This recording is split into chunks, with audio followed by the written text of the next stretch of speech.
anotaciones con relación a algunas otras leyes que son fundamentales para el desarrollo de estas tres instituciones. Las leyes, pues va a ser definitivamente el Código Procesal Civil y Mercantil y también el decreto 82-87, que de igual manera yo se los voy a hacer llegar para que así ustedes ya los puedan incluir dentro de su biblioteca digital. ¿Cuál es el objetivo de la clase? Pues que usted pueda conocer sobre estas instituciones que son distintas formas de adquirir la propiedad. ¿Dónde las tenemos contempladas? Siempre estamos en el libro segundo, que es el libro de los bienes, la propiedad y de los demás derechos reales. Las instituciones que el día de hoy nos corresponde estudiar son la copropiedad, la medianería y también la propiedad horizontal, que usted las va a encontrar de los artículos 485 al 559.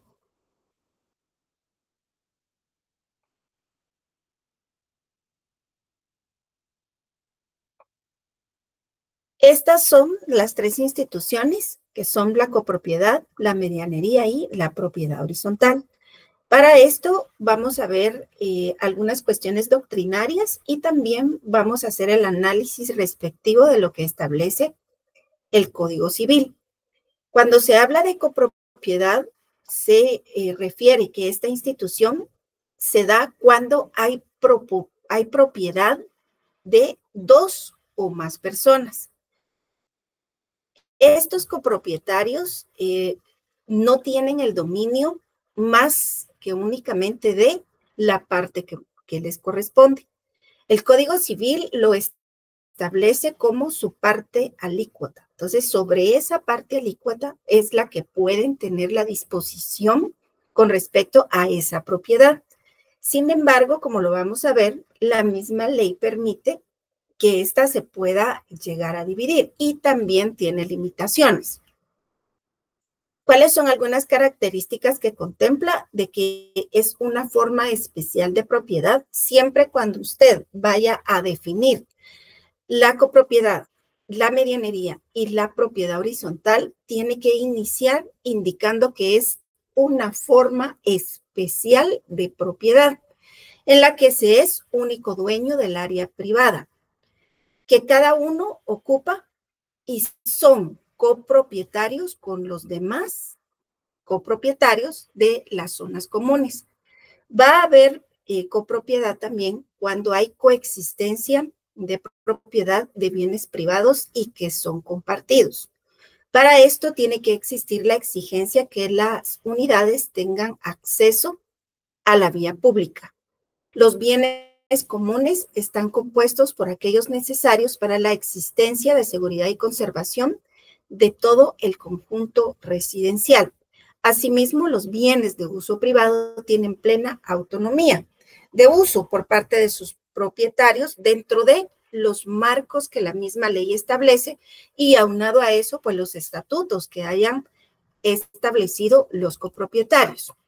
¿Cuáles son esas facultades que tienen los condueños? Primero, tiene la facultad sobre la decisión de su parte alícuota, únicamente. La facultad y también tiene deber con los demás condueños. ¿Cuál va a ser ese deber? Pues va a ser el respeto que se tenga sobre el derecho que tienen de su parte alícuota los demás copropietarios. Y tiene también el derecho de conservación y el derecho de defensa en juicio. Como lo vamos a ver, puede darse la división de la cosa común tanto en la vía de litigio como en la vía voluntaria. Y es al punto que vamos a llegar ahorita, pero para eso vamos a ir también escudriñando algunos artículos del Código Civil. Como les hacía referencia en las diapositivas, la copropiedad es con la cual se inicia estas formas especiales de adquirir la propiedad. El artículo 485 refiere, hay copropiedad cuando un bien o un derecho pertenece pro indiviso a varias personas. Ese pro indiviso quiere decir que es sin división. A falta de contrato o disposición especial, se regirá la copropiedad por las disposiciones de este capítulo, que es a lo que hace referencia al capítulo 3 y especialmente al párrafo 1 sobre las disposiciones generales. Las cuotas de los partícipes. ¿Cómo se presumen o cómo presume la ley la cuota de los partícipes? De manera igualitaria. No obstante, los mismos copropietarios pueden decidir cuál es la parte que le va a corresponder a cada uno. En ese sentido, pues es cuando se puede dar el derecho que tiene cada uno de los condueños de solicitar la división de la cosa, que esa división de la cosa es la que puede darse a través del conflicto o bien puede darse a través de una vía voluntaria. El uso de la cosa común, tal como ustedes lo pueden ver en el artículo 487, que determina cada partícipe podrá servirse de las cosas comunes, siempre que disponga de ellas conforme a su destino y de manera que no perjudique a los demás integrantes de la comunidad. ¿Cuáles son las obligaciones que tienen los copropietarios de esos usos que son comunes?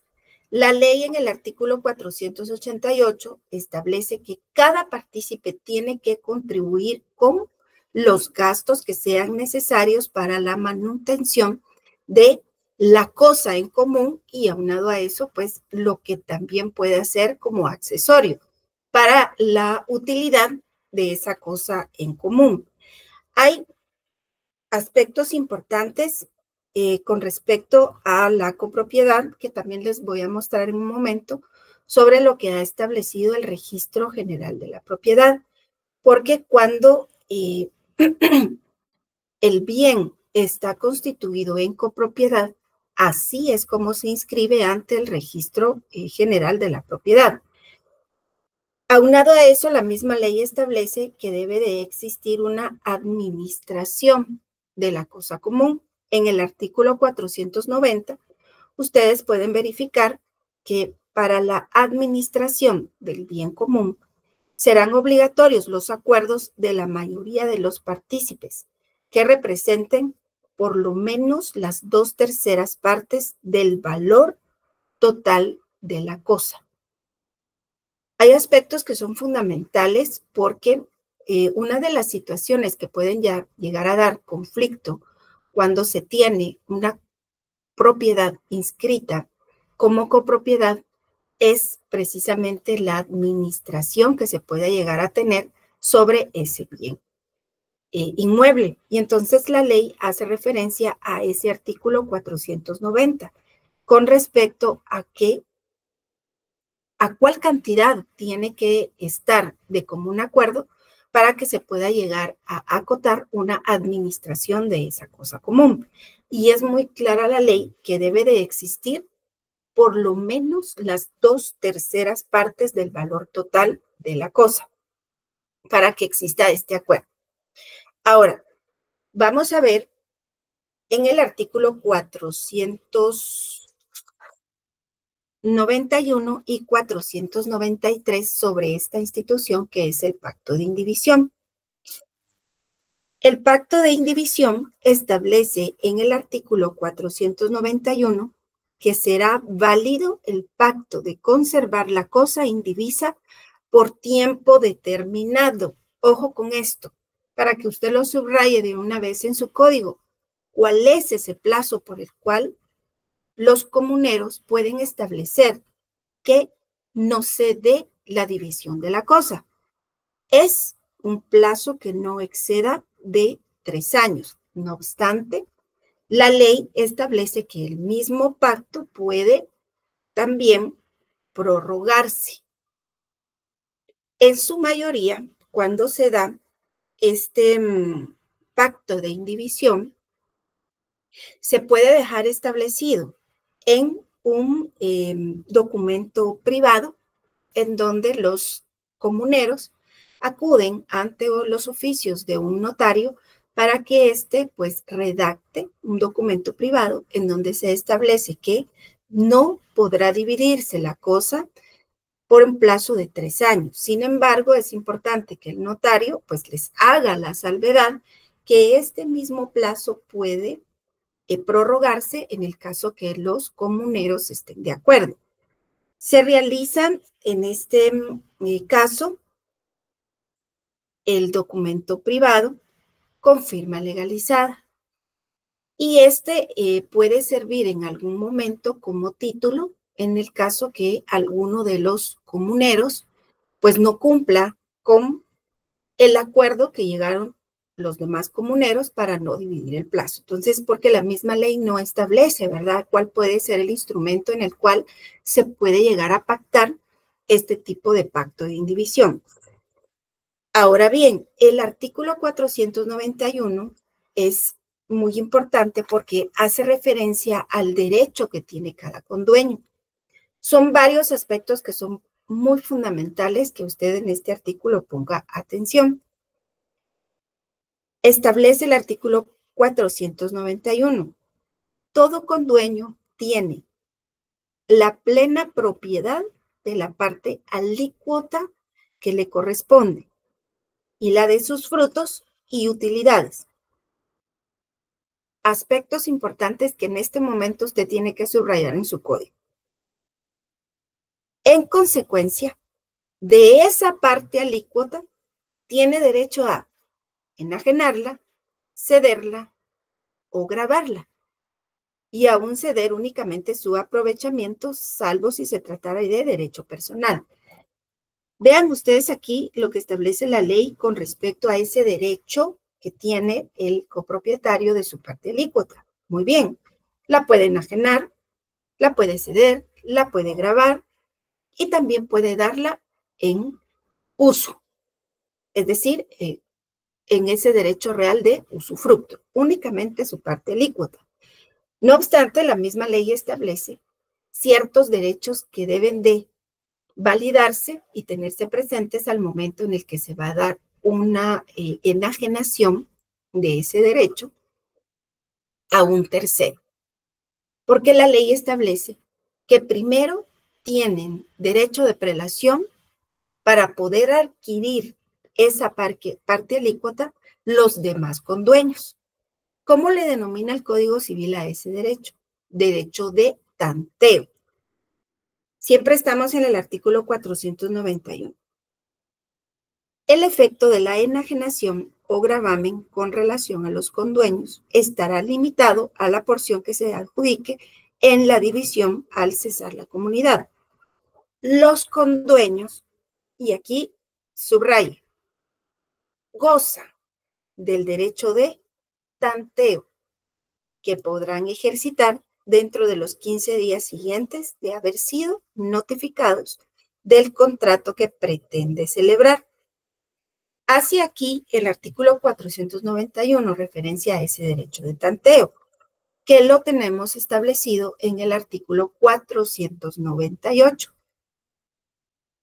Refiere, si se hubiera de poner en explotación todo o parte de la cosa común, cualquiera de los comuneros tendrá derecho preferente a obtenerla en igualdad de condiciones del que ofrezca la mejor propuesta. Importante, porque aquí la ley establece, muy bien, con dueño usted tiene derecho sobre su parte alícuota. No obstante, tiene una limitación.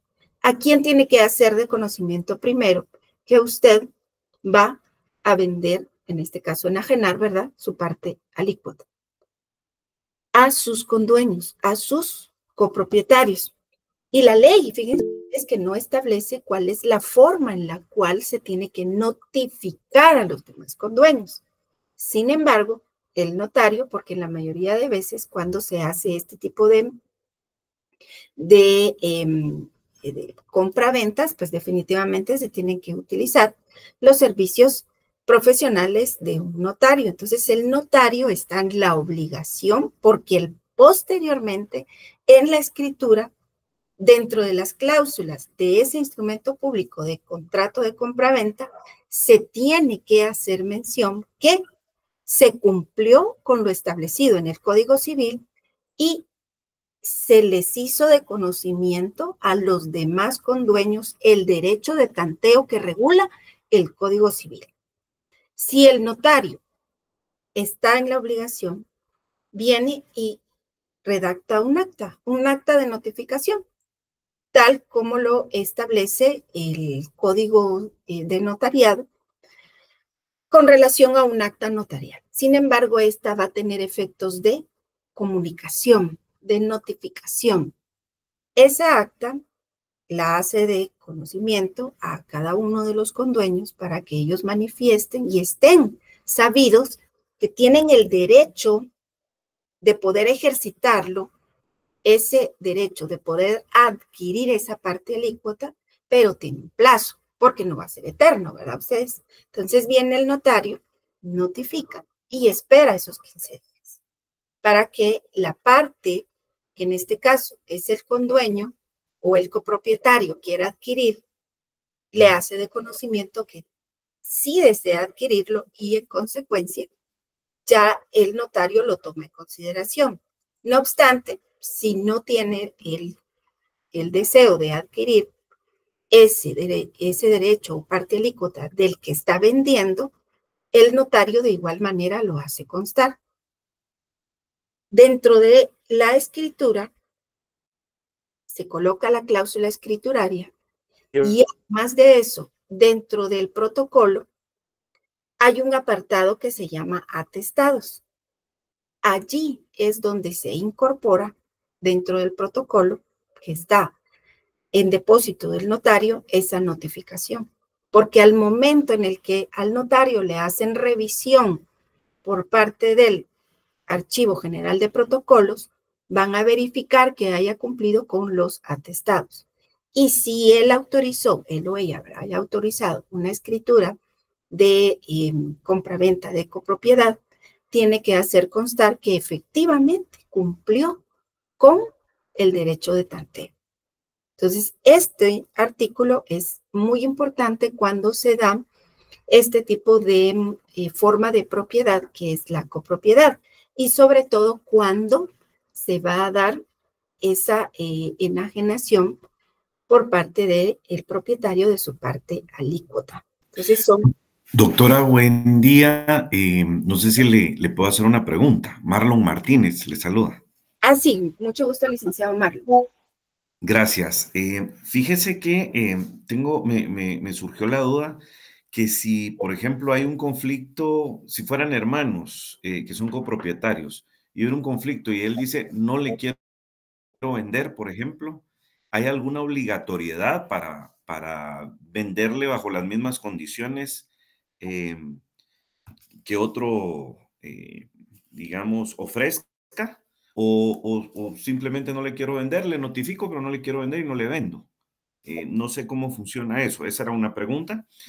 Y la otra, a la hora de hacer la división, eh, según el artículo 492 que estoy viendo acá, derecho de pedir la división, si por ejemplo fuera una casa que está en copropiedad, ¿qué parte o cómo se define qué parte le queda a cada propietario? Son las dos preguntas, no sé si me supe expresarlas.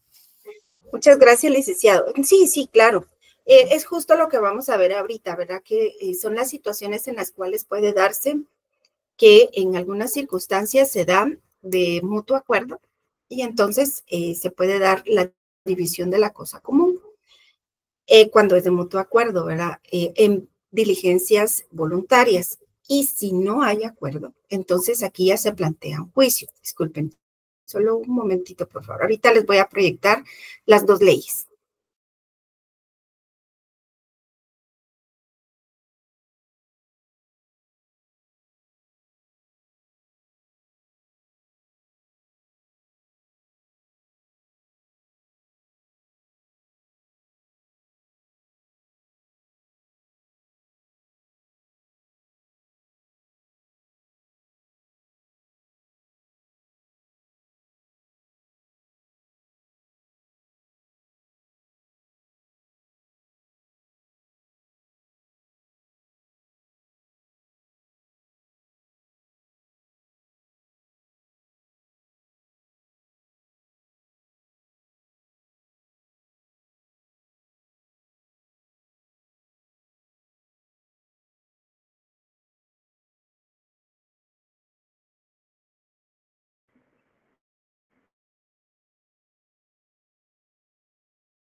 Muy bien. Con respecto a, pues, que usted la pregunta que me realizaba, y es justo el punto que es el que corresponde tratar, ¿verdad? Porque la ley establece cuáles son esos requisitos que debe de cumplir el notario. Recuérdense que cuando se utilizan los servicios del notario es porque no existe ningún tipo de litigio, ¿verdad? O conflicto. En el caso de que pueda llegarse a dar la negativa de alguno de los copropietarios para que se dé la división de la cosa común, o bien en este caso la venta de la cosa, se puede presentar ante el órgano jurisdiccional, que en este caso es un juzgado de primera instancia, de donde se encuentra ubicado el bien inmueble. Se presenta como una demanda y en consecuencia es allí en donde ya se realiza por parte de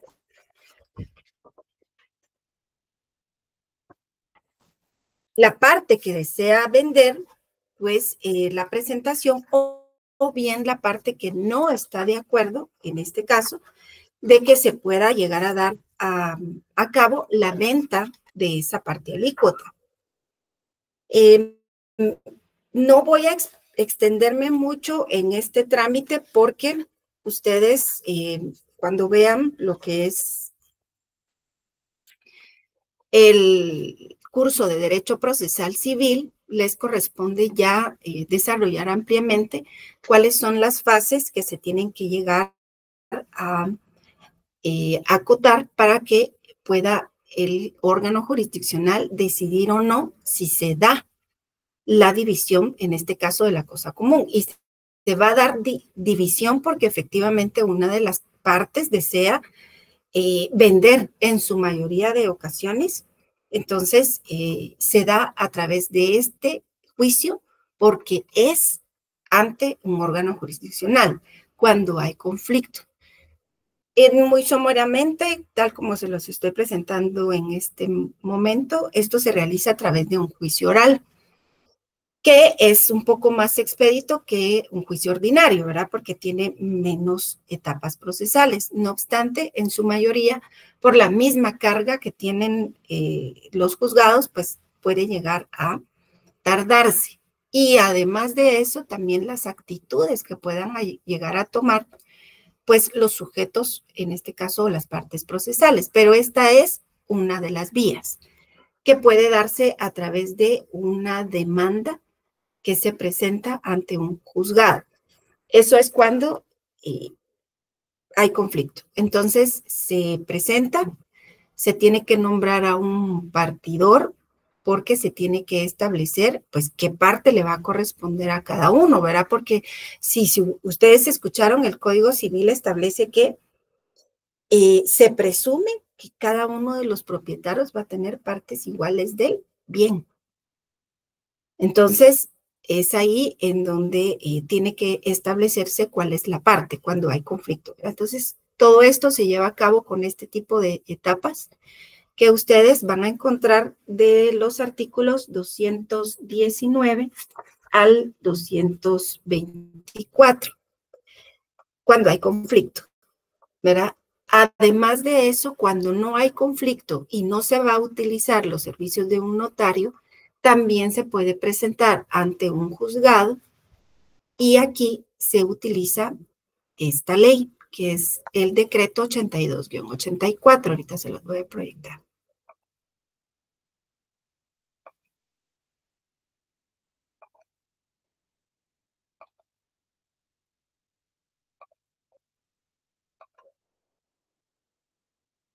Bueno,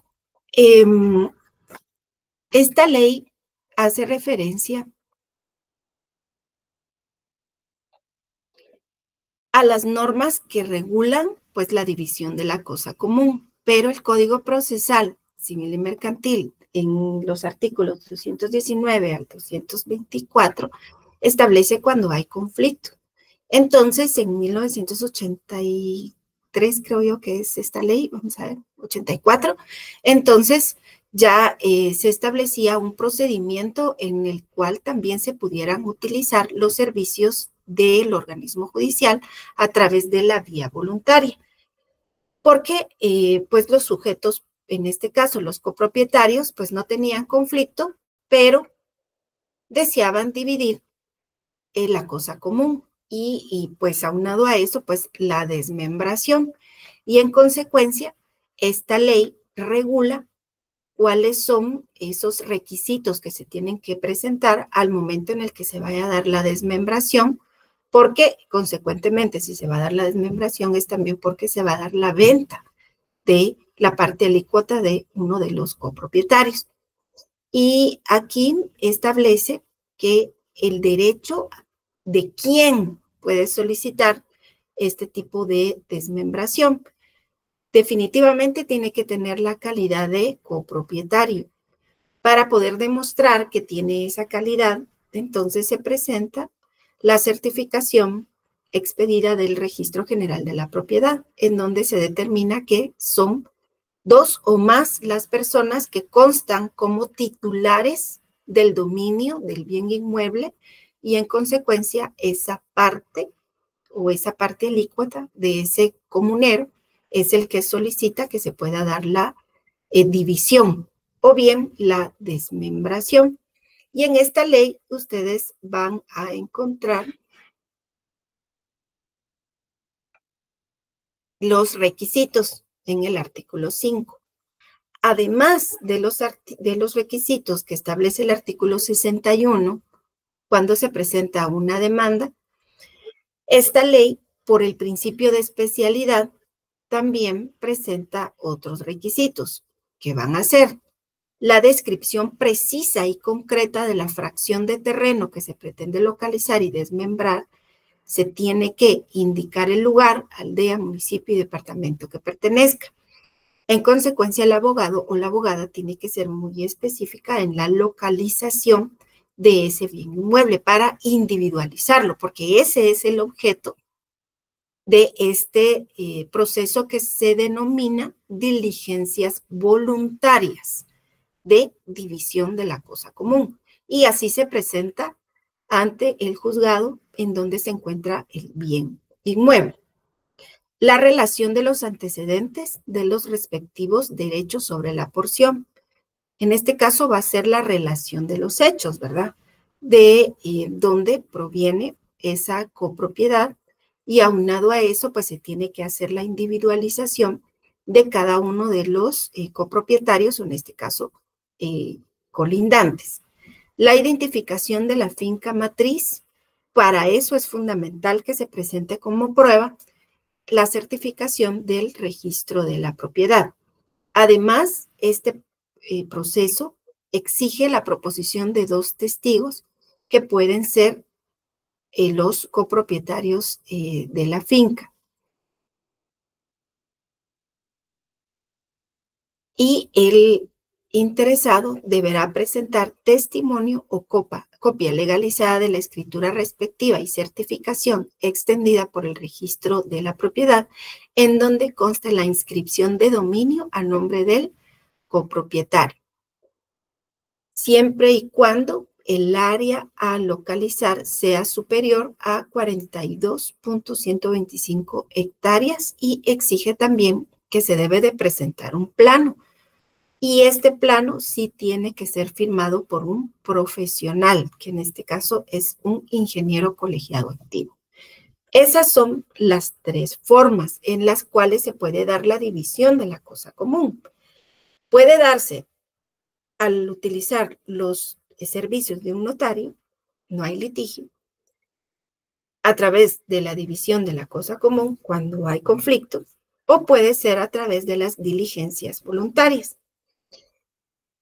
Muchas veces lo que hacen los copropietarios es, para no llevar a cabo pues todo este tipo de cuestiones que pueden darse, tanto en la vía voluntaria como en la vía contenciosa, es que ellos deciden mejor vender el inmueble y pues ya lo que ellos reciban del inmueble se lo dividen en partes iguales, que es en la mayoría de situaciones, ¿verdad? No obstante, hay copropietarios que sí desean salir de esa copropiedad, y estas son las opciones que permite la legislación para que se pueda dar ese derecho de división, porque cualquiera tiene el derecho de querer salirse de esta forma especial de propiedad.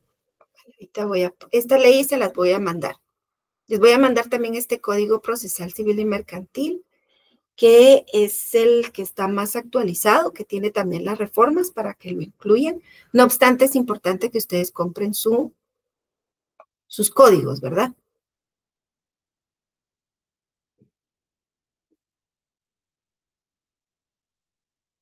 Ahorita vuelvo a la presentación. ¿Qué decreto fue el anterior, el anterior que proyectó, licenciada? Perdón. Es el decreto ley 82-84. ¿El anterior a ese? Decreto ley 107, Código Procesal Civil y Mercantil. Ok.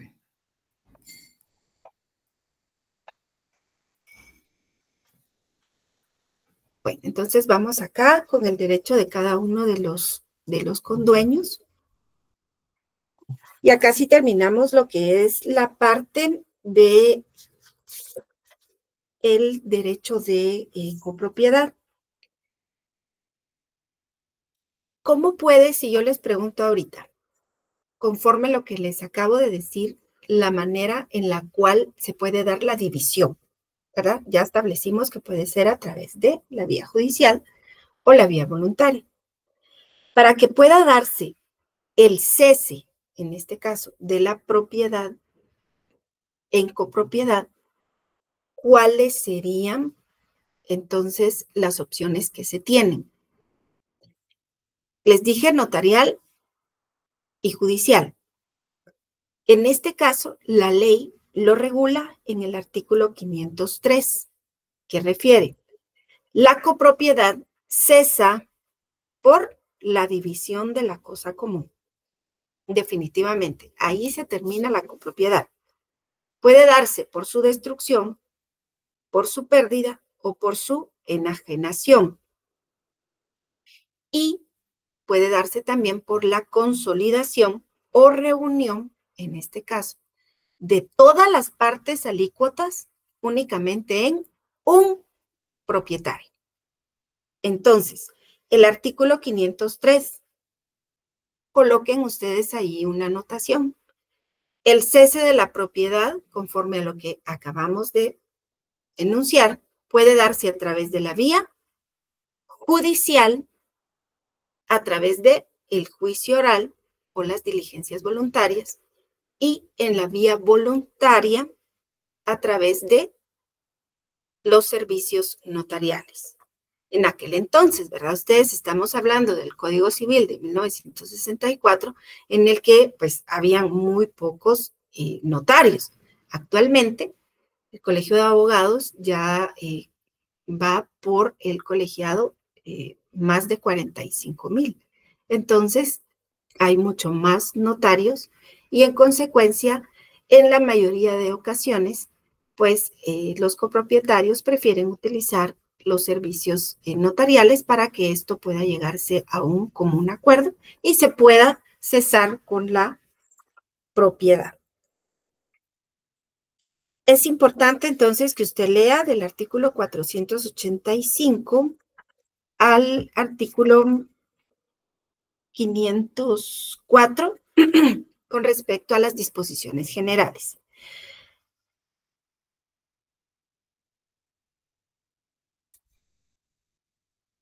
Antes de que pasemos a eso, les voy a proyectar la guía registral de el Registro General de la Propiedad, ¿verdad? Ustedes, porque como todo esto se tiene que inscribir al registro y en consecuencia el registro ha emitido unas guías para que los notarios puedan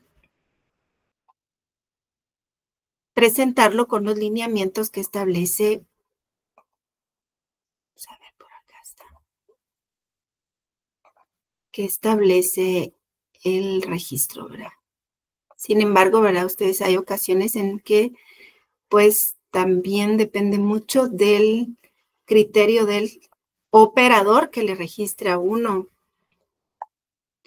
la escritura. Bueno, en este caso les presento.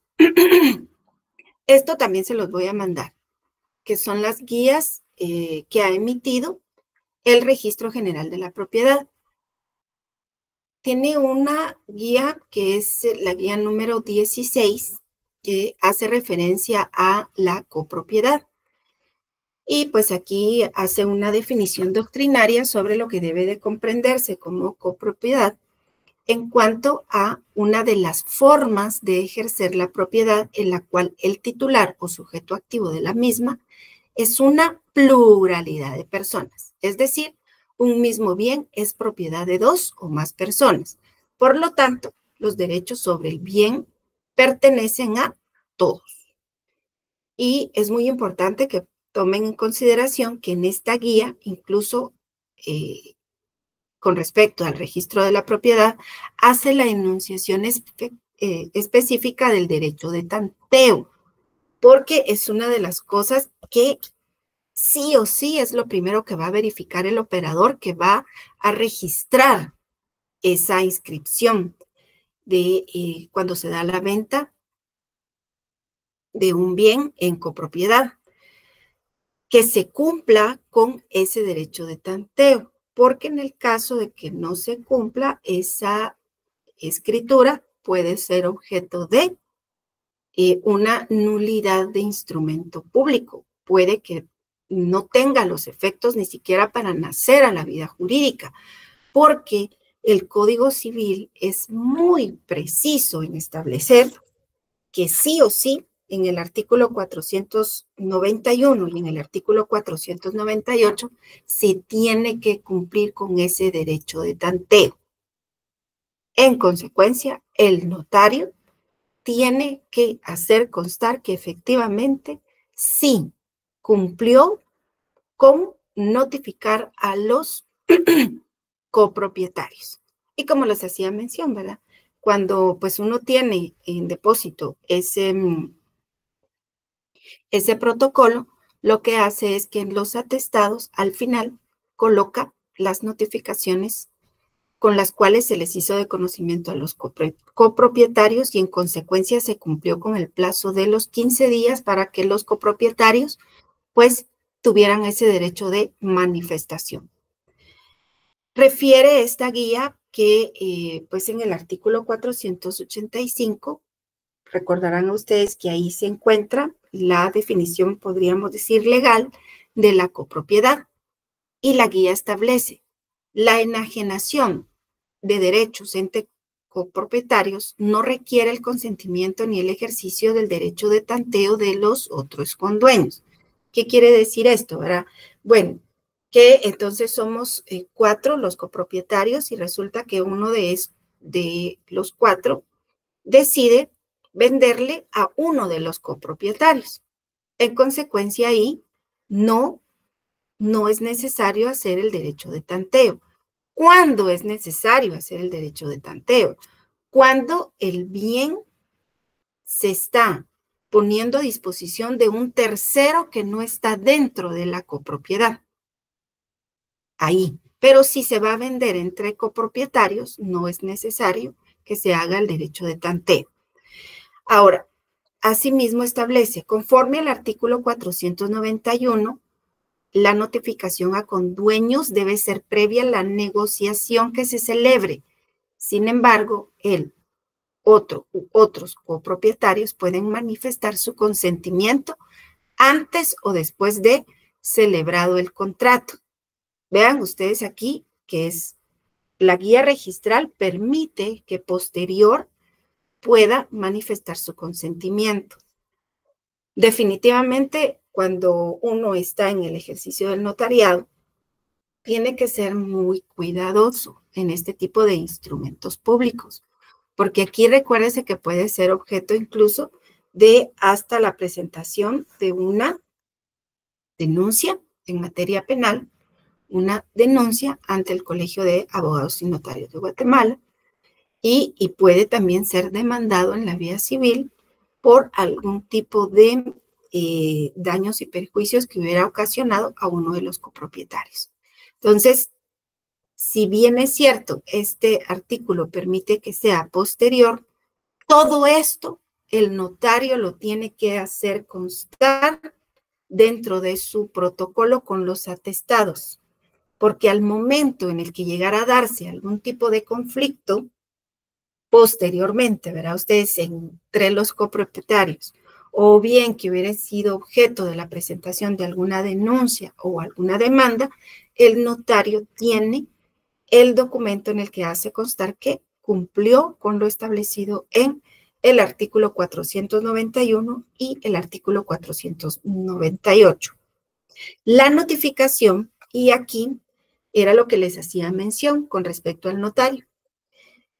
La ley no establece como tal cuáles son esos presupuestos que tiene que llenar esa notificación, en la cual el notario pues le hace de conocimiento a los demás condueños. El artículo 33 del Código Procesal Civil y Mercantil, ¿por qué lo enuncia la guía registral? Porque en el Código Procesal Civil y Mercantil, el notario es un auxiliar del juez al momento en el que se utiliza o se aplica como notario notificador. Cuando el notario es un auxiliar del juez, viene y redacta un acta notarial con todas las características de una notificación. En consecuencia, es en el mismo sentido que puede faccionar esa acta notarial. El acta notarial, si no estoy mal, del Código de Notariado, creo que está en el artículo 61 o 69, no recuerdo ahorita bien, establece cuáles son esos requisitos que se tienen que llenar. Entonces, el notario va a aplicar lo que establece el Código de Notariado en cuanto a hacerles la notificación y de conocimiento de ese derecho de proponer o de consentir su manifestación para adquirir esa parte alícuota que uno de los copropietarios está poniendo a disposición de un tercero, ¿verdad? Entonces, redacta su acta, les voy a colocar el Código Procesal Civil y Mercantil en el artículo 33 para que lo vean.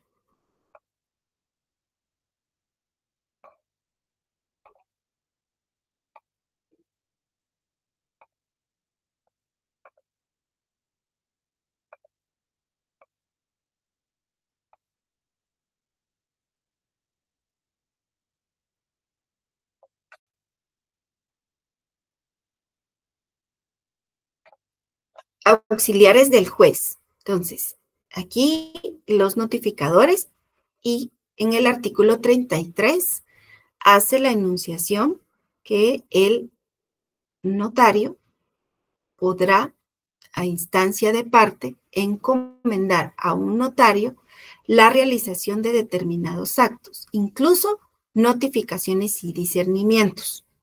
Discernimiento, ese se da en el caso del juicio oral de división de la cosa común, porque es el notario el que le discierne en el cargo como partidor. Pero en este caso, por eso hace referencia la guía registral con respecto al artículo 33, para que el notario entonces redacte su acta, les notifique de ese derecho de tanteo. Esa acta no se incluye dentro de la escritura de copropiedad. No, lo único que el notario hace saber cuando se va a dar una escritura o un negocio jurídico sobre copropiedad es que cumplió con lo establecido en el artículo 491 y 498 al hacer de conocimiento del derecho de tanteo que le corresponde a los copropietarios. Únicamente. Eso es lo que establece el notario. Pero en sus atestados, ahí sí, ya de forma ordenada, coloca las notificaciones que le hizo a cada uno de los copropietarios para salvaguardar cualquier circunstancia que pueda darse con posterioridad. Vuelvo entonces a la presentación.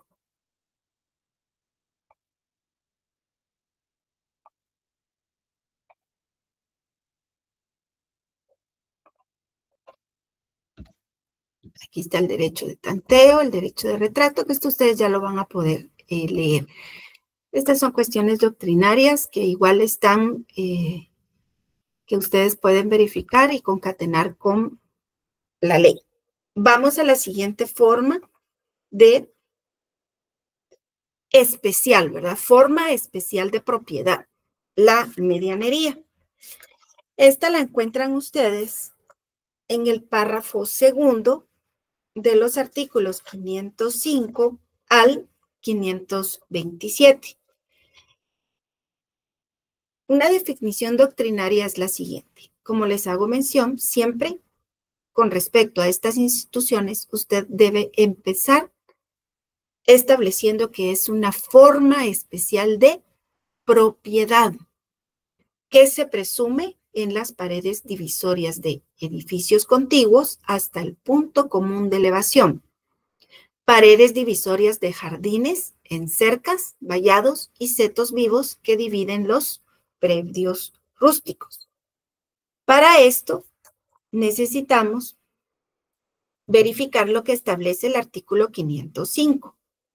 Hay copropiedad en una pared, foso o cerca que sirve de límite y separación a dos propiedades contiguas. Y mientras no haya prueba o signo exterior que demuestre lo contrario, se presume, primero, en las paredes divisorias de los edificios contiguos hasta el punto común de elevación, en las paredes divisorias de los jardines o corrales situados en poblado o en el campo y en las cercas, vallados y setos vivos que dividen los predios rústicos. Cuando hay signo contrario a la medianería, el artículo 506 establece cuando hay ventanas o huecos abiertos en las paredes divisorias de los edificios, cuando conocidamente toda la pared, vallado o seto están construidos sobre el terreno de una de las fincas y no por mitad entre uno y otro de las contiguas. Cuando la pared soporta las cargas de carreras, pisos y armaduras de una de las posesiones y no de la contigua. Cuando la pared divisoria entre patios, jardines y otras heredades están construidas de modo que la albardía cae hacia una sola de las propiedades. Las albardías son esas pestañas que se encuentran en los techos, que son utilizadas o pueden ser utilizadas como canales, ¿verdad? Para que entonces pueda ahí correr el agua. A eso hace referencia como albardía. Luego establece, cuando la pared divisoria construida de mampostería presenta piedras llamadas pasaderas, que de distancia en distancia salen de la superficie solo por un lado de la pared y no por el otro. Cuando la pared fuere divisoria entre un edificio del cual forma parte y un jardín, campo, corral o sitio sin edificio. Cuando una heredad se halle cerrada o defendida por vallado, cerca o setos vivos y las contiguas no lo estén. Cuando la cerca que cierra completamente una heredad es de distinta especie de la que tiene la vecina en sus lados contiguos a la primera. Y cuando en las cercas de alambre o cualquier clase el alambre esté clavado en los postes o setos vivos que lo sostienen solamente del lado de una heredad y no del lado de la heredad contigua.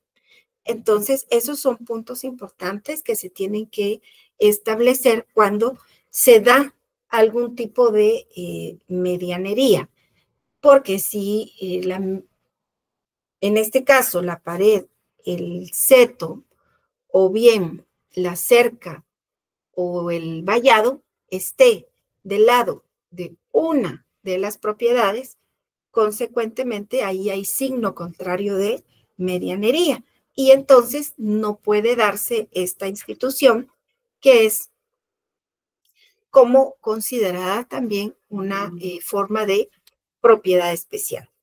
¿Cuáles son esas obligaciones que establece la ley con respecto a la medianería?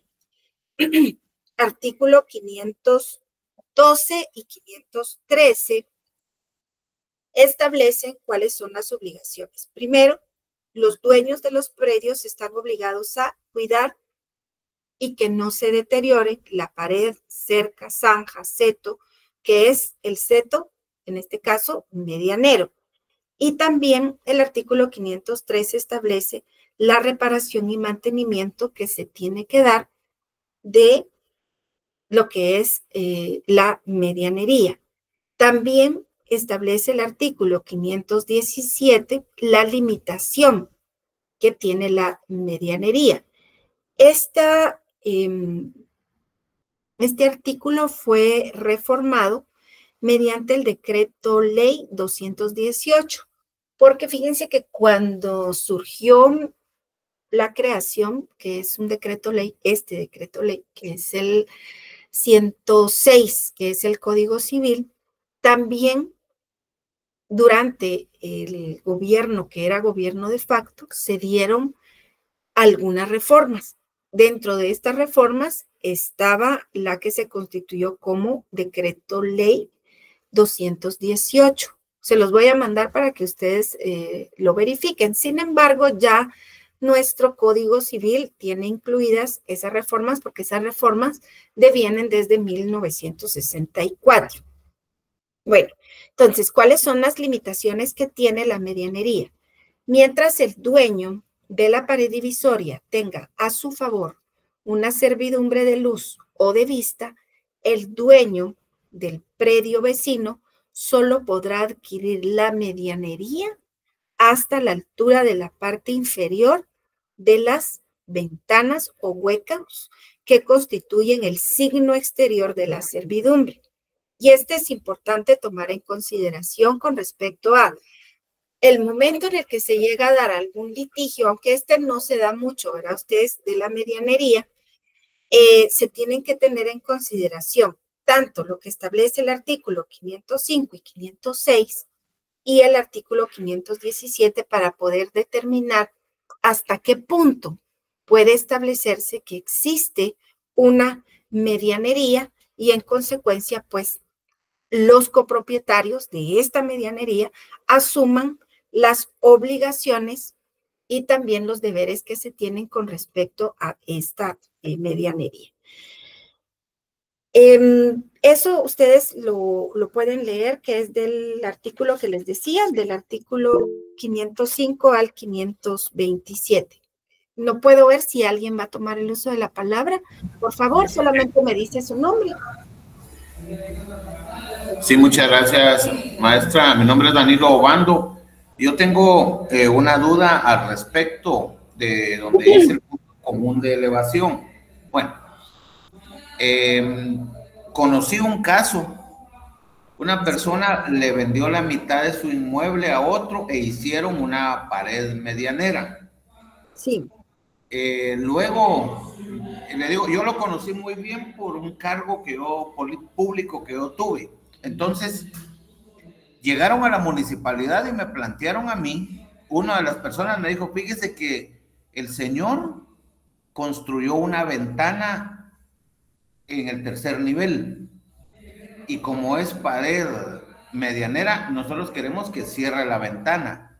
Y eso fue una pugna entre ellos, pero lo que hicieron, pues, bueno, se realizó una conciliación y se arregló, pero ahorita que usted está dando esta explicación, y muy adecuada, por cierto, me queda la duda, ¿cómo se hubiera podido resolver por la vía legal?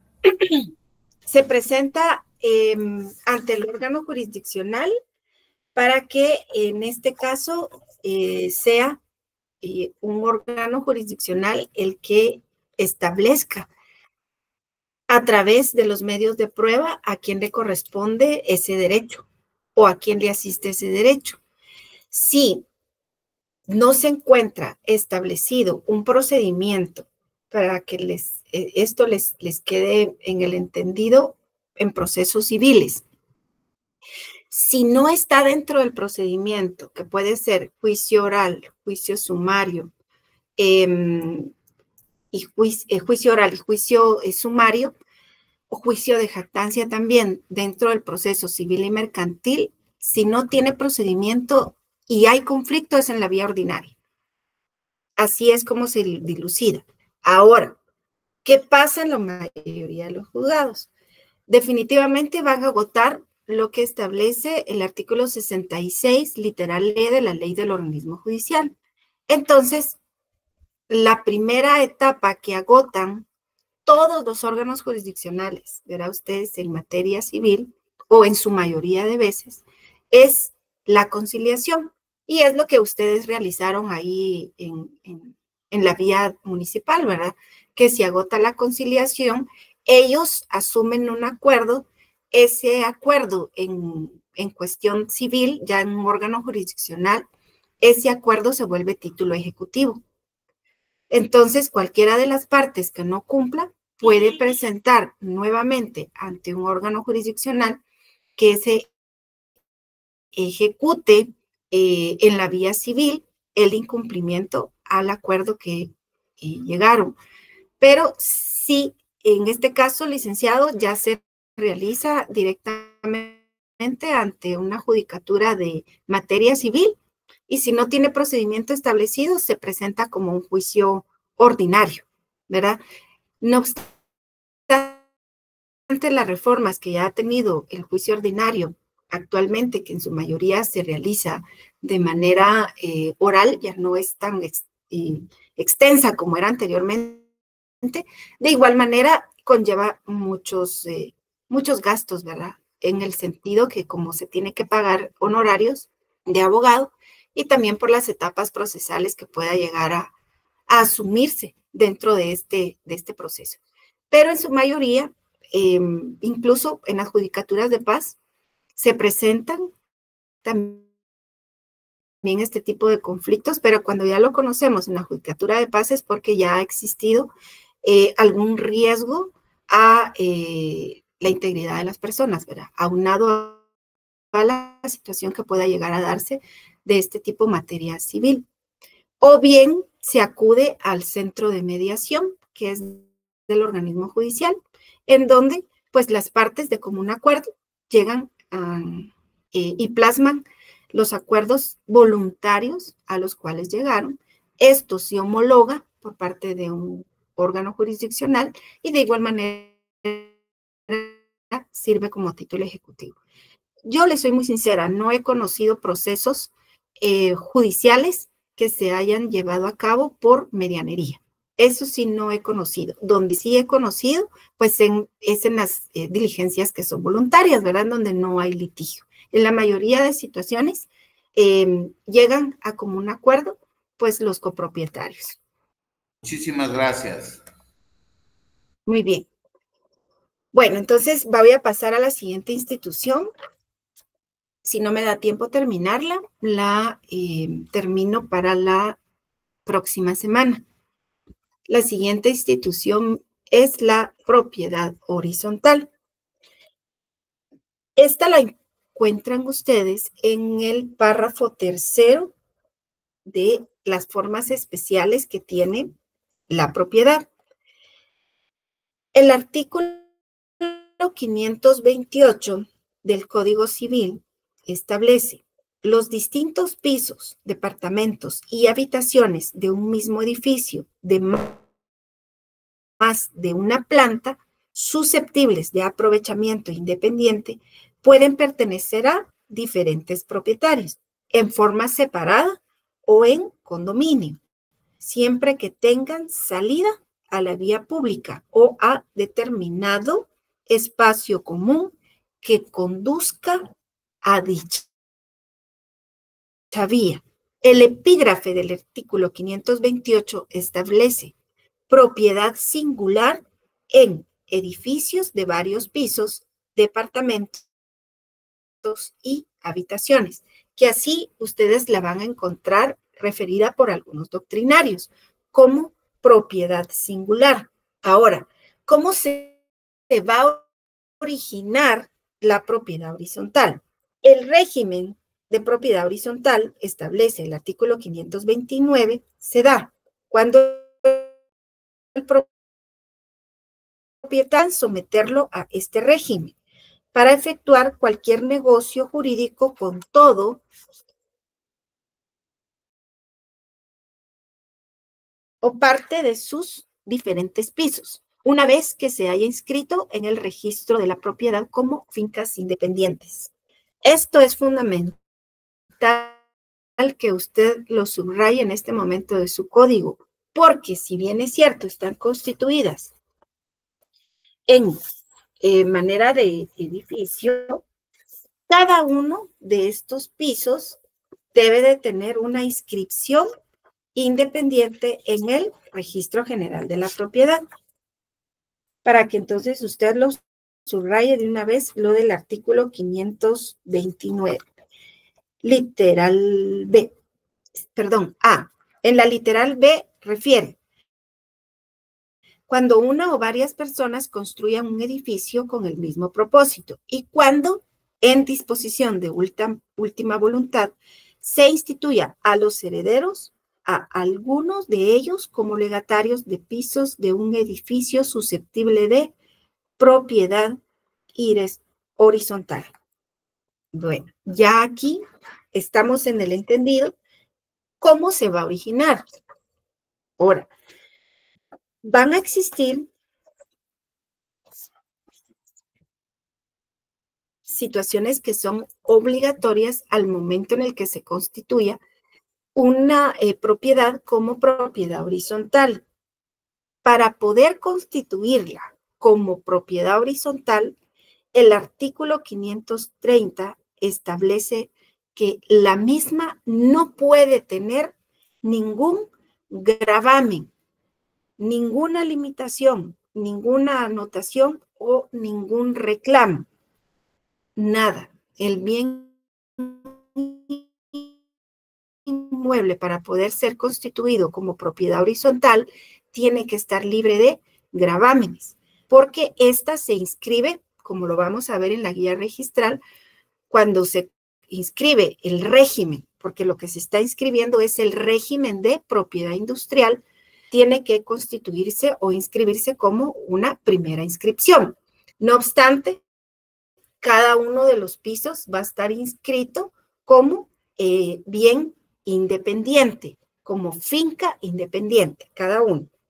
Ahora, para poder constituir la propiedad horizontal, el Código Civil sí es muy específico en cuanto a cómo debe constituirse. Sí o sí, la única manera en la cual se puede constituir la propiedad horizontal es a través de escritura pública. Los requisitos que establece y que son de carácter obligatorio para el notario o notaria que va a constituir un régimen en propiedad horizontal está en el artículo 531. El régimen de la propiedad horizontal se debe de constituir en o por escritura pública, que ha de inscribirse en el registro de la propiedad de inmueble. ¿Cuáles son esos requisitos? Aunados a los requisitos que ya establece el Código de Notariado, el Código Civil establece cuáles son los otros que debe de tener observancia el notario. Primero, la declaración del propietario o propietarios de someter a este régimen el inmueble de su propiedad. Situación medidas y colindancias del terreno, así como una descripción total del edificio y mención de sus servicios, agua, electricidad y cualquier otro del cual vaya a gozar este régimen de propiedad horizontal. La descripción de cada piso con los datos que sean necesarios para su identificación, el valor del inmueble y el valor de cada piso. La descripción de los elementos y partes comunes de los edificios y de los elementos y partes comunes limitados a las unidades independientes y cualquier otro dato que consideren convenientes los otorgantes. Yo les sugiero que ustedes al artículo 531 le coloquen un numeral académico. Este numeral académico pues únicamente es como referencia para ustedes y tiene un fundamento legal. El numeral que les sugiero que ustedes coloquen es el numeral séptimo, que está fundamentado en el artículo 559. El artículo 559 del Código Civil establece el reglamento de copropiedad y administración para la regulación de las recíprocas relaciones de vecindad y condominio, así como lo referente a la administración y atención de los servicios comunes, deberán los otorgantes del régimen aprobar o incluir en la escritura constitutiva. Disculpen, ¿a alguien se le activó su micrófono? Maestra, perdone. Sí, diga. ¿Qué artículo mencionó? Ahorita el 559. Gracias. Muy bien. Ese es académico, ¿verdad? Cuando ustedes vayan a tener que presentar su examen técnico profesional, ese numeral 7 no lo coloca, pero para el ejercicio profesional sí sirve, porque cuando se va a inscribir al Registro General de la Propiedad, un régimen de propiedad horizontal, dentro de los requisitos que verifican los operadores para poder registrar esta constitución, pues efectivamente es que se incluya dentro de la escritura constitutiva el reglamento de copropiedad y administración. Eso es fundamental. Por eso se los coloco o les insto a que ustedes lo coloquen únicamente como un numeral académico. Esos son los requisitos que, aunado a lo que establece el Código de Notariado, pues se tienen que plasmar en la escritura constitutiva. La misma ley, en el artículo 532, establece que se debe entender como piso, departamento y habitación. Como piso va a ser el conjunto de departamentos y habitaciones construidos en un mismo plano horizontal, que es en un edificio de varias plantas. Ahí tenemos la primera definición. Luego, ¿qué va a comprender el departamento? La construcción que ocupa por parte de un piso. Y por habitación va a ser el espacio constituido por un solo aposento. Ahora, la propiedad singular y condominio. Cada titular es dueño exclusivo de su piso. ¿Y de qué va a ser copropietario? De los elementos comunes. ¿Cuáles van a ser esos elementos comunes? Además del terreno, las cosas necesarias para la seguridad, conservación y servicios generales para el uso y goce de todo el bien inmueble y cada una de las plantas. Asimismo, establece la ley con respecto a la indivisión forzosa. Los elementos y partes comunes se han de mantener en indivisión forzosa mientras dure el régimen de propiedad horizontal, siendo nulo cualquier pacto en contrario. pues es importante porque en la misma escritura constitutiva, cuando el notario la redacta, pues hace referencia a lo que establece el artículo 534 con respecto a esas partes comunes. Posteriormente van a encontrar ustedes del artículo 535 al 559 todo lo que regula con respecto a la propiedad horizontal. Voy a dejarlo acá porque así ustedes tienen el tiempo para poder ingresar a su evaluación, que creo que ahorita también están en semana de evaluación. Entonces les voy a mandar la presentación, cada una de las leyes también para que ustedes las tengan y las incorporen a su biblioteca digital y compren las leyes, ¿verdad? Es muy importante. Así que les deseo muchas bendiciones en su evaluación y si Dios lo permite, nos visualizamos la próxima semana. Que tengan bendecido, feliz fin de semana. Muchísimas gracias, maestra. Gracias, maestra. Buen día. Gracias.